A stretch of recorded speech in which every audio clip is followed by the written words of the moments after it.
지금 우리는 코로나 팬데믹 전과 후로 나눠질 만큼 큰 격변의 시기를 보내고 있습니다. 기존 질서에 대한 성찰을 통해 새로운 세상을 살아갈 안목이 필요한 시기입니다. 지역 문화를 일구고 그 가치를 높여가는 과정에서도 이런 새로운 안목이 필요합니다. 우리 시민들이 지역을 어떤 시선으로 바라보고 어떤 지향점을 가져갈지 세상을 대하는 미학적 태도나 지역 생태 자원에 대한 관심, 공간을 넘어 삶을 바꾸는 마을의 도시재생 등 다양한 분야의 인문 강좌를 통해 이런 안목들이 모여 문화가 있는 미추홀 문화도시를 꿈꾸는 작은 물거가 되기를 바라는 마음에서 이번 강좌를 준비하였습니다. 여러분들의 많은 관심과 참여 부탁드리겠습니다. 감사합니다.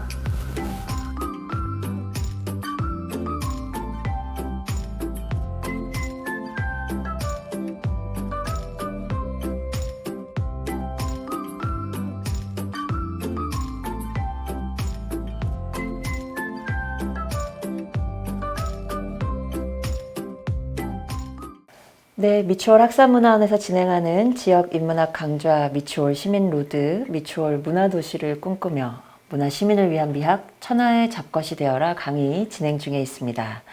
오늘은 총 4번의 강의 중에 3번째 강의이고요. 그 중에 2부 이어서 진행을 하도록 하겠습니다. 앞에서 이야기했던 내용들 어떻게 한번 다시 떠올려 보셨어요? 과연 참 이게 손에 잡히지 않는 것들인데 나의 시간도 그렇고 나의 생명도 그렇고 내가 하고 있는 이 활동들이라고 하는 것도 그냥 흘러가거나 아니면 그냥 그야말로 존재하고 있거나 아니면 뭔가 그야말로 운동이 일어나고 있거나 이러고 있을 뿐인 것인데 이것을 딱 멈추어진 박스 안에 상자로 담아서 이건 얼마짜리야. 그래서 얼마에 거래할 수 있어. 이렇게 생각하는 것이 우리로서는 너무나 쉽게 이렇게 당연한 거 아니야? 이렇게 생각할 수도 있지만 다시 한번 근본에서부터 살펴보면 이게 꼭 그렇게만 됐어야 됐나? 이게 그렇게 당연한 건가? 라고 하는 것을 한번 회의해보는 그런 부분이 분명히 있을 거라고 생각을 합니다. 그런데 이제 물론 이것도 제대로 가격을 못 찾고 있는 게 우리 현실이라서 더 안타깝기도 하죠. 그렇게 자유롭게 얼마든지 거래할 수 있어. 네가 가지고 있는 모든 것들 다 박스 안에 담아서 가격 책정해서 거래할 수 있어. 자유롭게 그렇게 네가 네 걸 팔아봐. 자유로운 그런 거래 활동을 한번 해봐. 이렇게 이야기를 하는데 사실 그게 자유롭지가 않죠. 그리고 자유롭다고 해서 내가 내 거래의 효능감 같은 것들을 절대 완벽하게 느끼지는 못합니다. 왜냐하면 결국에 그렇게 거래를 할 수밖에 없다라고 하는 건 전통적으로 이제 생산을 해서 재화를 생산하고 노동을 해서 무엇인가를 생산하고 가치를 창출하고 돈을 벌고 하는 것들을 할 수 있는 일들, 한마디로 뭔가 부자가 되기 위한, 돈을 벌기 위한 이러한 일들이 가능하기 위해서는 기본적으로 생산 기반이라고 하는 것들이 좀 있어야 되거든요. 그런데 모든 사람들이 생산 기반을 갖고 있지는 못하죠. 전통적인 생산 기반인 땅 같은 경우에도 그 땅이 있으면 일단 뭐 해먹고 살기가 쉽잖아요. 그런데 그런 전통적인 땅만 하더라도 아주 예전부터 뭐 귀족이라든가 왕족이라든가 아무튼 소수의 자본가들 내지는 재산을 가지고 있는 사람들에게만 포함되어 있었던 것이지 일반 그런 시민들이라든가 평민들에게는 주어져 있지가 않았단 말이에요. 그러다가 이제 근대라고 하는 시기로 접어들게 되면서 이제 개인이 탄생하고 그래서 각 개인이 하나의 법적인 인격 개념으로 네가 가지고 있는 모든 것을 한번 팔아보면서 너 먹고 살아봐. 자유롭게 경쟁해. 이렇게 얘기를 하는 것인데 사실 말이 자유롭지 그 상황 자체는 땅을 가지고 있지 못한 내지는 생산 수단을 가지고 있지 못한 사람들이 억지로 어쩔 수 없이 해야 되는 거래를 해야 되는 그런 상황이 될 수밖에 없는 것이죠. 그리고 네가 가지고 있는 것은 이제부터 네가 마음대로 쓸 수 있는 너의 것이고, 그렇고 네가 마음대로 쓸 수 있는 것만큼 이제는 반드시 그냥 네가 책임을 져야 해. 이와 같은 사고로도 이어질 수 있는 것이죠. 그래서 뭐 국가가 아무것도 책임을 져주지 않는다든가 모르는 척 한다든가, 너의 선택이었잖아. 네 선택이니까 네가 알아서 해야지. 책임을 져야지. 그게 사회적 존재이지. 어른이지. 이런 생각들을 하게 된다는 거예요. 그게 당연하게 이렇게 하나의 관습처럼 관념으로 남아있게 됩니다. 그럼으로써 또 굉장히 많은 문제들이 일어나게 되죠. 이게 꼭 내가 짊어져야만 할 책임인가? 내가 그렇게 잘못한 건가? 개인이라고 하는 이 존재가. 그러니까 나의 질적인 능력들을 시간이든 생명이든 그냥 있는 바 그대로 살지 못하고 어떻게든 먹고 살아야 된다. 어떻게든 사회적인 존재로서 이제 돈 벌으면서 살아가야 된다라고 하는 관념이 강화되면서 내가 가지고 있는 모든 것을 갖다 팔 수 있는, 자유롭게 갖다 팔 수 있는 것으로 생각하면서 동시에 모든 그 사회생활에서 일어나는 모든 일들을 내가 책임져야만 하는, 그렇지만 그런 어떻게 보면 자유 노동의 굴레로 굳이 안 들어갈 수도 있었을 텐데 그렇게 들어감으로써 모든 것을 다 책임져야 되는 자기 책임, 이제 이런 감각들이 이제는 강화되기 시작을 했던 것이죠. 그래서 이제 현대까지 이렇게 이어져 오면서 거기서부터 유래되는 여러 고통들이라든가 문제들이라고 하는 것들을 이제 국가 차원에서, 공동체 차원에서 어떻게 같이 해결해 나갈 것인가, 어떤 공동체를 만들 것인가 라고 하는 문제들이 오늘날까지도 계속해서 정치 현장에서든 경제 현장에서든 아니면 우리 삶의 현장에서든 계속 일어나고 있는 모습입니다. 그래서 가장 그러한 흐름 속에서 좀 주목해 봐야만 할 우리의 무의식, 우리의 의식 상태라고 하는 것을 좀 짚어보자면, 모든 것이 거래 가능해졌다라고 하는 이 감각이지 않을까 싶어요. 그래서 동물이든 아니면 자연물이든 아니면 인간이 가지고 있는 노동력이든 모든 것이 다 거래 가능하고 자유롭게 그 안에서 상행위를 할 수 있는 것이다 라고 생각을 하게 되면서, 어떻게 보면 실제로 동물, 내 눈앞에 생명체라고 하는 것으로 이 존재를 대하는 것이 아니라 그야말로 하나의 상품으로 이렇게 대하는 그러한 태도들도 많이 일어나고 있습니다. 그리고 이제 우리나라에서 굉장히 이제 많이 지적되고 있는 그런 자료이기도 한데요. 이건 이제 2018년도 자료인데요. OECD 국가 중에 일종의 산업재해, 근로자 10만 명당 사고 사망자 수를 이렇게 비교를 해 놓은 그런 도표입니다. 이제 굉장히 많이 인용이 되고 있는 그런 자료이기도 한데요. 이제 각 나라마다 이제 조사 연도 수라든가 그다음에 그 시기는 조금씩 차이가 있지만 그래도 큰 흐름이라고 하는 것, 어느 정도의 수준인가라고 하는 것은 좀 파악이 될 수 있을 것 같아요.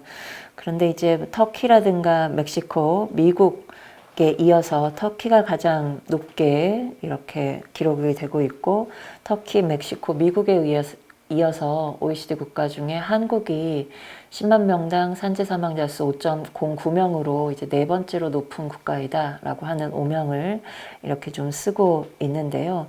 이 어떻게 보면 산업재해 관련된 기사들은 굉장히 많이 등장을 하고 있기도 하고, 그리고 이제 노동계 내에서는 이제 우리나라 산재 사망이 거의 50년 전에 영국 수준이다라고 하는 것을 일종의 주장을 하면서 이제 계속해서 이제 노동자들의 삶이라든가 노동 현장이라고 하는 것을 돌보지 않는 일종의 법 체계라든가 그다음에 회사의 구조, 이제 이런 것들을 직접 계속해서 좀 저항을 하고 문제 지적을 좀 하고 있기도 하죠. 그런데 우리나라는 좀 이게 정도가 좀 정말 좀 너무 심한 것 아닌가라고 하는 생각이 들 정도로 많은 문제들이 좀 일어나고 있습니다. 이게 이제 2021년 올해 9월 기사인데요. 지난해 그러니까 2020년도 산업재해 사망자 수는 882명으로 900명 가까운 정도의 그런 숫자로 집계가 되고 있습니다. 그리고 50년 전에 그러니까 1970년대 영국과 비슷한 수준의 어떤 사망자 수 기록이다. 이제 이런 비판들이 좀 일어나고 있기도 하죠. 그런데 이게 어떻게 해서 이런 일들이 가능할까? 그리고 이게 한두 해 문제 지적이 되었던 것도 아닌데 이렇게 계속해서 줄어들지 않고 있는 이유, 산업재해 사망자 수가 줄어들지 않고 오히려 더 심각해지고 있는 이제 이런 이유가 뭘까라고 하는 것을 보면 1차적으로는 법적 책임이라고 하는 것이 조금 낮게 규정이 좀 되어 있습니다. 그러니까 법 위반한 5,114건 중 29건만 실형을 받았다. 이렇게 결과를 좀 전하고 있거든요. 그러니까 이게 자본이라고 하는 것이 이제 사회구성체에 여러 이익 단체들이 있지 않겠습니까? 그리고 이익 주체들이 분명히 있죠.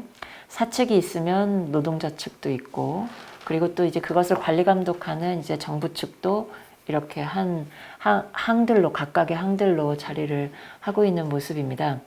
이제 그런데 이제 실질적으로 어떤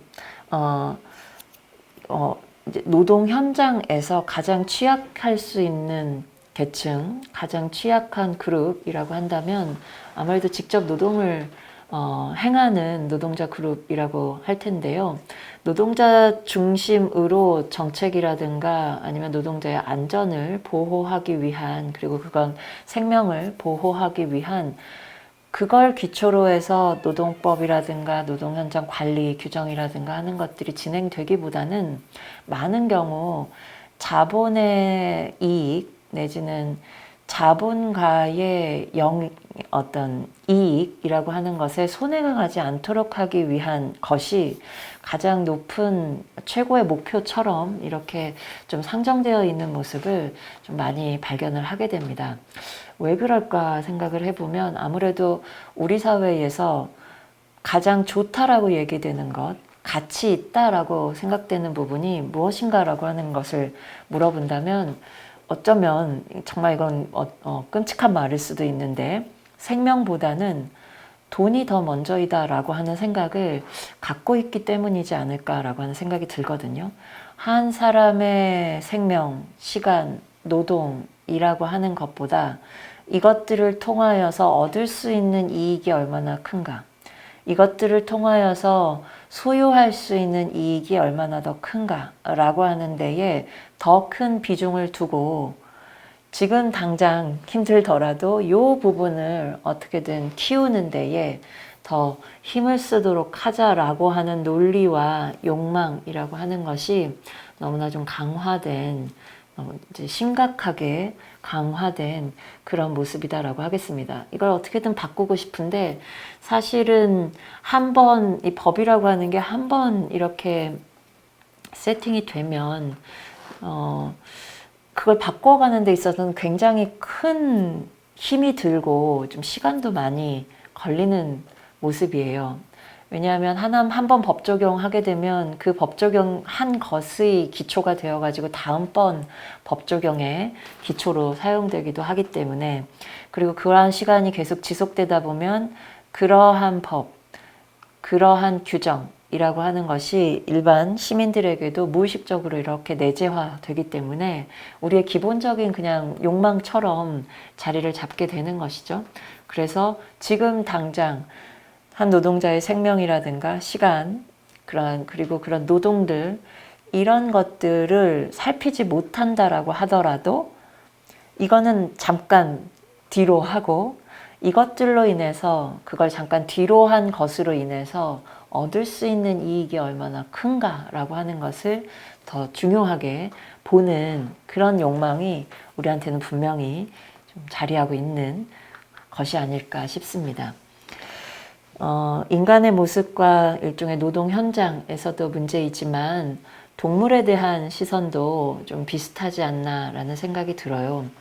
특히 동물 학대라고도 이야기가 많이 드는데, 이제 개농장 학대 관련된 기사들은 근래에도 많이 좀 보도가 되고 있는 모습입니다. 이제 어떤 비위생적인 사육 현장이라든가, 그리고 그 무엇보다도 이제 이 동물들이 이렇게 대규모로 사육한다라고 하는 것은 식용이라든가 아니면 다른 여타의 목적으로 이 동물들을 이제 사고 팔기 위한 그런 수단으로 쓰고 있는 것이죠. 그것에 어떻게 보면 총집합체라고 할까요? 동물들을 다 모아놓고 이것들을 특정한 목적에 따라서 사고 팔 수 있는 그러한 기관 내지는 공간이 이런 농장일 텐데요. 이제 여기에서 이 농장 동물들의 어떤 사육 환경, 그리고 이 농장 동물들이 사육하는 동안의 건강 상태, 이제 이런 것들을 다 살펴보게 되면 철저히 인간의 특수한 목적에 의해서 이 동물들과 다른 여러 어떤 생명체들을 활용을 하고 있는, 아무렇게나 활용을 하고 있는 이제 이런 문제들이 많이 지적이 되고 있기도 합니다. 그리고 이제 또 하나의 기사는 코로나 시대에 야생동물 밀거래가 급증하고 있다라고 하는 이러한 기사들도 등장을 하고 있는데요. 그래서 이런 모습들에서 정말 인간이든 동물이든 어떻게든 쉽게 사고팔 수 있는 사물들로, 물건들로 치부함으로써 어떻게 보면 더 많은 이익을 내기 위한, 더 많은 어떤 수익을 내기 위한 욕망으로 이제 계속 치닫고 있는 그런 모습인 것이죠. 이제 실제로 이제 그런데 얼마 전에 우리나라에서는 이게 이 동물이라고 하는 이 권리가, 그러니까 동물이라고 하는 이 존재가 우리 민법 체계 안에서 어떻게 규정되었는가, 어떻게 규정되고 있는가라고 하는 것을 살펴보면 실제로 우리 법 체계 안에서 동물은 하나의 사물로 일단은 규정을 하고 있습니다. 그러니까 소유할 수 있는 것, 거래할 수 있는 것, 이런 정도로 규정이 아예 되어 있었어요. 그런데 이제 올해 들어서 이제 그런 동물을 사물로 보는, 그리고 이제 재산으로 보는 이제 이러한 법 규정을 개정하여서 이제 동물을 그야말로 이제 생명체로 보도록 한다. 생명 있는 개체로 보도록 한다라고 해서 이제 관련된 법 조항들을 쭉 개정해 나가는 작업이 올해 본격적으로 진행이 좀 되고 있는 상황이거든요. 그래서 이제 그런 부분에서 동물을 계속해서 사고 팔고 인간의 목적을 위해서 사용을 하게 되는 이제 이런 흐름들은 조금씩 이제 변해가는, 그리고 조금은 과거보다는 좀 나아질 수 있는 이제 이런 모습이 될 것이라고 기대는 하지만, 여전히 문화적인 부분들, 그리고 우리 일상 차원으로까지 생각을 해본다면 여전히 좀 오랜 시간 동안 이 논의가, 그리고 이 운동이 지속되지 않을까라고 하는 생각도 듭니다. 결국에 이제 그와 같이 인간의 노동이든 생명력이든 시간이든, 그리고 동물들의 존재이든 이런 것들을 쉽게 사고팔 수 있고 이익을 위해서라면 얼마든지 도구로 사용을 해도 된다라고 하는 이런 생각이 어디서부터 왔는가라고 하는 것을 보면 역시 근대의 인간중심주의, 이성중심주의, 여기에서부터 좀 오지 않았나 싶습니다.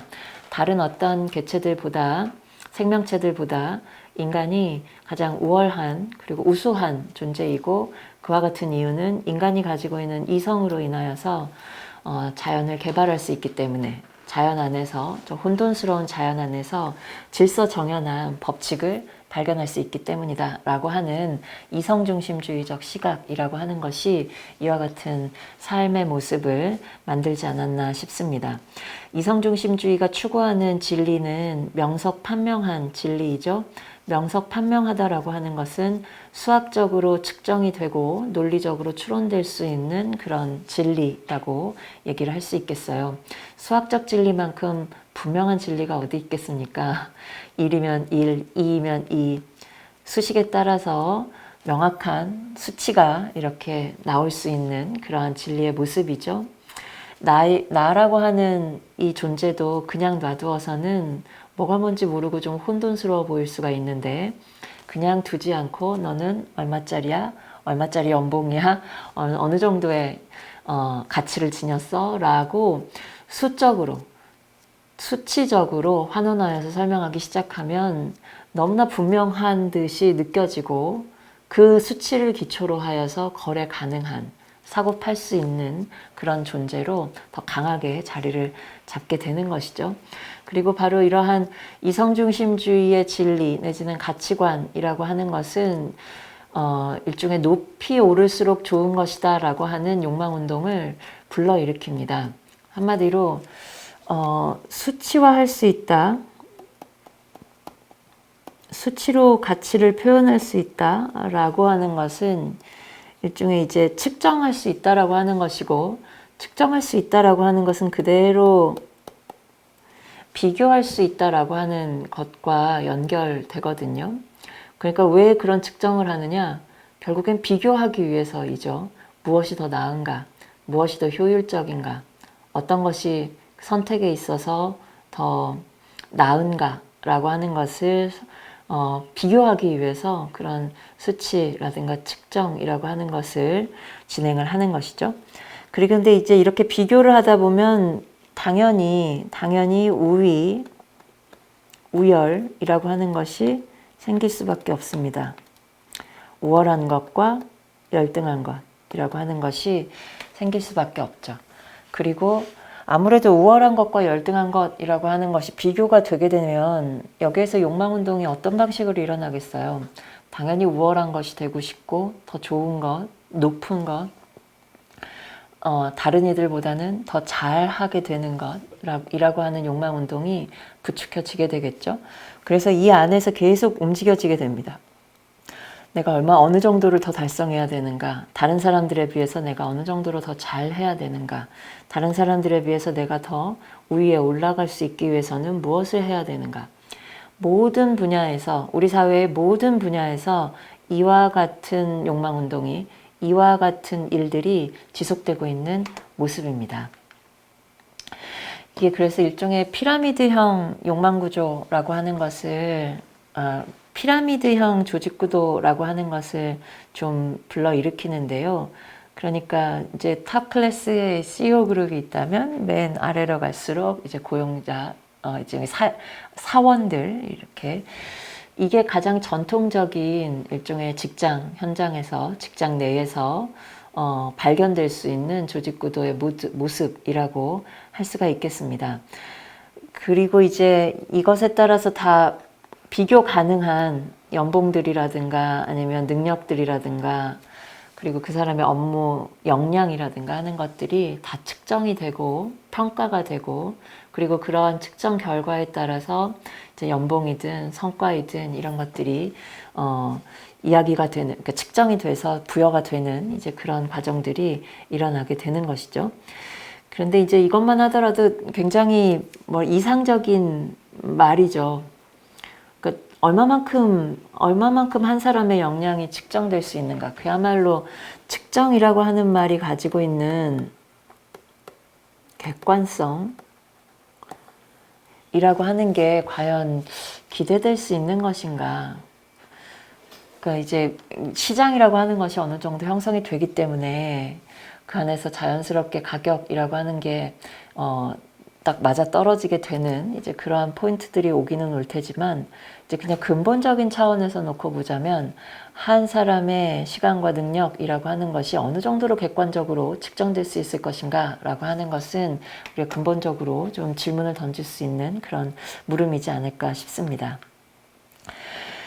그런 직장 내에서도 그렇고 그리고 그 어떤 위계감, 그 높고 낮음 보다 더 많은 것을 벌어야 한다라고 하는 이러한 욕망이라고 하는 게 일종의 소위 권위의식이라고 하는 것을 만들어내고 지금 우리 사회에서 가장 큰 문제가 되는 것이 뭘까라고 하는 것을 지적을 해보면 이 권위에 대한 복종 심리가 아닐까 싶어요. 특히 우리나라는 이 부분이 좀 가장 뚜렷하게 좀 보이는 모습이라서 더욱더 안타까운데 이제 모든 분야에서 좀 이게 발견이 됩니다. 교육에서든 문화에서든 경제, 정치, 종교, 예술, 학문 등 모든 분야에서 권위에 대한 복종 심리와 위계의식이 강화되는, 위계의식이 아주 센 이런 모습들을 좀 많이 발견을 하게 됩니다. 특히 제가 학생들 뭐 발표를 시켜본다거나 같이 이야기 나누는 뭐 워크숍 현장 같은 데에서 대화를 좀 나누어 보면 학생들이 가장 많이 하는 말 중에 하나가 제가 잘 몰라서요, 이 말을 가장 많이 합니다. 이 이야기는 어떻게 보면 너무나 자연스럽게 들릴 정도로 학생들이 많이 이야기하기도 하고 들었을 때 그렇게 이상하지 않을 만큼 자주 말하는 습관이에요. 그런데 제가 잘 몰라서요, 이 말이라고 하는 거는 잘 알 수 있는데 모르는 것이잖아요. 그런데 모르기 때문에 이걸 제대로 하기가 어렵다라고 하는 그걸 은영중에 표현을 하는 것이죠. 그런데 잘 모르면 어떻습니까? 잘 몰라도 괜찮지 않나요? 꼭 모든 것을 다 알아야만 하는 겁니까? 그러니까 일종의 이제 자격지심이라고 하는 것이 든다라고 하는 거죠. 근데 그와 같은 자격지심은 왜 드는가? 권위에 대한 복종 심리가 있는 거죠. 권위를 따르고 있는 그런 내면이 있다라고 하는 것이죠. 무슨 이야기를 하려면 잘 알아야 되고 공부를 그만큼 더 많이 해야 되고 자격을 갖추어야 되고 그러한 자격을 갖추지 못하면 발언할 수 있는 자격이 없는 것이고 이와 같은 사고 구조로 쭉 흘러가게 되는 것이죠. 그래서 어떻게 보면 굉장히 겸양의 표현인 것 같이 보이지만 겸손하게 태도를 취하고 있는 그런 모습인 것처럼 보이지만 사실은 잘 들여다보면 한마디 하기 위해서는 뭘 하기 위해서는 일단 많이 배워야 해. 일단 많은 것을 알아야 해. 잘 모르면 말할 수가 없는 거야. 라고 하는 그러한 사고방식에 철저히 좀 복속되어 있는 모습이죠. 우리 교육 현장에서 그와 같은 일들이 굉장히 많이 일어납니다. 공부 못하면 안 돼. 공부를 잘하는 것이 최고 좋은 것이다 라고 하는 그 권위, 그렇게 만들어진 권위에 철저히 복종을 하는 모습이죠. 아이들 스스로가 그렇게 생각을 합니다. 문화적인 것들, 경제, 정치 이 부분은 마찬가지죠. 돈이 많다라고 하는 것, 거기에 복종하고 권력을 가졌다라고 하는 것에 또 복종하고 종교도 마찬가지입니다.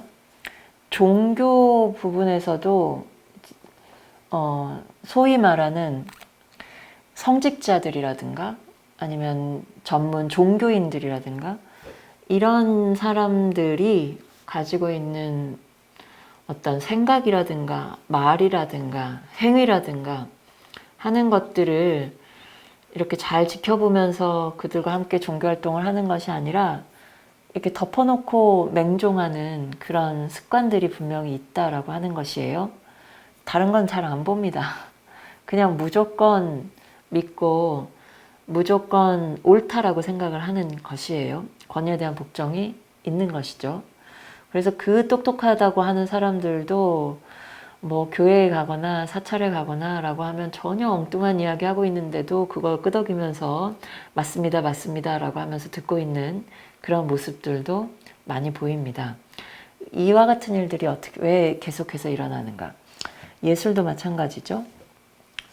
어떤 특정한 이러한 예술이 좋아 라고 하는 하나의 관념이 생기면 거기에 또 이렇게 복종하는, 그게 다인 것처럼 뭐 조금이라도 달리 생각한다거나 거기서 튀어나오려고 한다면 뭐 큰일 나는 것처럼 생각하는 이제 이런 일들이 일어나고, 학문에서도 마찬가지고 전통을 그대로 따르려고 하는 것들, 교과서에 등장하면 이게 옳겠거니 라고 생각하는 그런 습관들, 한마디로 뭡니까?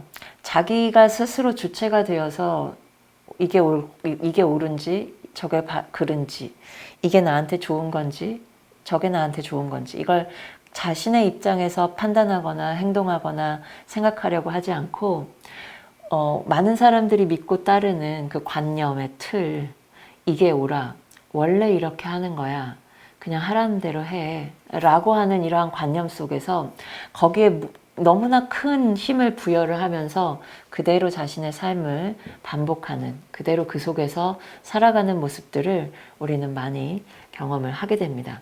그 무엇보다도 이제 이거는 한국 사회의 어떤 특징인 것처럼도 좀 보이는데요. 그래서 이 위계관계를 어떻게 극복할 수 있을 건가? 이제 권위라고 하는 것에 맹종할 것이 아니라 이제 보다 더 생명력 넘치는 어떤 직장 생활 그리고 노동 활동이라고 하는 것을 어떻게 할 것이냐라고 하는 그 방법론을 이제 구체적으로 좀 말씀을 드리면서 수업을 좀 마무리를 하자면 결국에는 감각성을 일차적으로는 좀 회복해야 하지 않을까 싶습니다. 그러니까 문제가 됐던 것은 일종의 물화시키는 것이 문제였잖아요. 사물화. 존재이든 아니면 나의 시간이든 모든 것을 다 사물화 시켜가지고 그러니까 자연물은 일차적으로 내 것으로 만들고 그러니까 자연은 소유하고 소유물로 만들고 이 소유물은 내 것으로 속성화 시키고 내 것으로 만들어요. 그리고 내 것으로 만들었던 이것을 다시 사물화 시켜서 그야말로 거래 가능한 것 이제 이렇게 만들어 버리는 것이 이제 지금 우리가 일반적으로 운동을 해오는 그런 모습이라고도 할 수가 있겠습니다. 그러니까 내 안에 있는 모든 것들을 자연에 있는 것들도 내 것으로 만들고 그렇게 내 것으로 만든 것들을 다 물화시켜버리는 그래서 거래 가능한 것으로 만들어버리는 이제 이와 같은 흐름 속에서 일종의 이제 존재한다라고 하는 내가 존재하고 있다라고 하는 이 생명 감각을 회복하는 것이야말로 이와 같은 흐름에서의 고통을 좀 줄이는 그런 모습이지 않을까 싶습니다. 그러기 위해서는 일단 감각을 회복한다라고 하는 것은 일정적으로 잘 보고 잘 듣고 말하는 이제 이런 과정이라고도 얘기를 할 수 있을 텐데요. 이거는 이제 지난주 강의에서도 좀 강조를 했던 부분입니다. 일단 감각을 확장하자.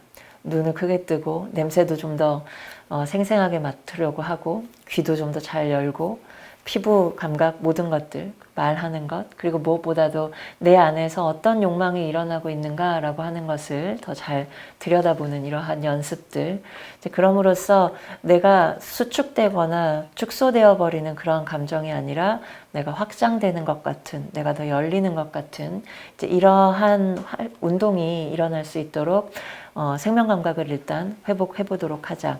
그러기 위해서는 일단 자아뿐만이 아니라 이게 자아 공간만이 아니라 직장에서도 그런 유연함과 개방성이 완성이 되어야만 하고 이제 그런 활기를 찾기 위해서는 무엇보다도 이제 신뢰가 가장 중요한 포인트가 아닐까라는 생각도 듭니다.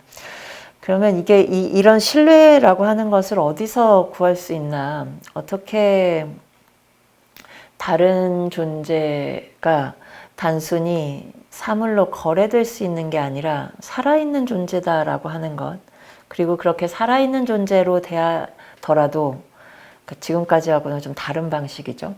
다른 존재로 대하더라도 충분히 우리 공동체의 가치를 같이 만들어가면서 살 수 있다라고 하는 그러한 믿음 지금까지하고는 전혀 다른 방식으로 삶을 산다라고 하더라도 충분히 잘 살 수 있다라고 하는 이러한 믿음이라고 하는 것이 일차적으로 좀 갖추어져야 될 텐데 그러한 부분은 결국 너와 나 사이에 있는 공통의 지점이라고 하는 것을 좀 발견하면서 가능하지 않을까 싶어요. 그랬을 때 너와 나의 공통의 지점이라고 하는 것은 뭐냐? 이거는 어떤 지식이나 어떤 뭐랄까요? 뭐 과학적인 측정, 수치라고 하는 것들로 확인이 되는 것이 아니라 일종의 이제 그게 존재 근원으로서의 생명의 지점이지 않을까 싶습니다. 살아있다라고 하는 것. 내가 살아있는 만큼 너도 살아있다라고 하는 이 공통의 근거를 기초로 하여서 일종의 신뢰관계를 계속 쌓아갈 때 보다 더 활력 넘치는 그리고 유연하고 개방적인 그런 직장 그리고 자아의 공간이라고 하는 것이 생겨날 수 있지 않을까 싶습니다. 비슷한 생각을 이제 랑시에르는 무지한 스승이라고 하는 책에서 좀 쓰고 있기도 해요. 그러니까 무지한 스승이라고 하는 말 안에 조금은 어폐가 있는 것처럼 느껴지기도 하죠. 스승은 뭔가 유식하고 많은 지식을 가지고 있고 그리고 많은 지혜 같은 것들을 가지고 있을 것이라고 예단하기 마련인데, 그리고 그만큼 기대하기 마련인데, 그런 것이 아니라 너와 나의 공통의 지점은 우리는 아무것도 지금 모르는 상태가 있다라고 하는 여기에서 출발을 한다라고 하는 것이죠. 그래서 스승이든 아니면 배우는 자이든 각자 가지고 있는 그 무지의 지점, 우리는 아무것도 아직은 모른다라고 하는 이 지점에서부터 대화를 해나가고 가르침과 배움이라고 하는 것이 같이 상호 관계 속에서 형성되어 갈 때 교육이라고 하는 것, 그리고 우리 삶의 현장이라고 하는 것이 훨씬 더 그야말로 생명력 있는, 살아있는 공간으로 자리 잡게 된다라고 하는 이야기를 좀 하고 있습니다. 이게 이제 이 부분일, 이 무지라고 하는 말이 어떻게 보면 지금까지 근대 이성의 지식 중심의 그리고 이성 중심의 그러한 사회로부터 조금 전환될 수 있는 가능성을 좀 발견할 수 있지 않을까 싶기도 합니다. 그러니까 생명은 온전히 알무로 해결될 수 있는 것이 아니라 살아있다라고 하는 것은 온전히 지식으로 해결될 수 있는 것이 아니라 분명히 우리가 공통의 자리에 기초하고 있기는 하지만 다른 방식, 이성이 아닌 다른 방식으로 알미라고 하는 방법이 아니라 다른 방법으로 나누어 가질 수 있는 것 아니겠는가, 서로 상호 확인할 수 있는 것 아니겠는가라고 하는 생각도 듭니다. 네, 문화시민을 위한 미학, 천하의 잡것이 되어라 세 번째 강의 2부 순서도 이렇게 마무리를 하겠고요. 세 번째까지 오는 동안 이제 어떻게 보면 생명감각, 생명감수성 아니면 살아있다라고 하는 느낌이 이렇게 좀 범위가 점점 넓어지는 것 같은 그런 흐름을 발견하실 수 있을 거예요. 나라고 하는 자리에서 나와 너의 자리, 그리고 이제 너뿐만이 아니라 다른 동료들이 같이 있는 이런 일터로까지 생명감각이 확산되었을 때, 그리고 그렇게 확산해 나가기 위해서 우리가 중요하게 챙겨야 될 그런 포인트들은 뭔가라고 하는 얘기들을 좀 나눠봤습니다. 이제 마지막 이제 다음 주 4강 진행되는 것은 그걸 좀 이제 총괄적으로 좀 종합하여서, 그렇다면 결국 우리가 이 사회공동체 전체 사회의 모습을 좀 새롭게 구성해 나간다라고 했을 때 미학적으로 쓸 수 있는 방법은 무엇인가 라고 하는 내용들을 한번 살펴보도록 하겠습니다.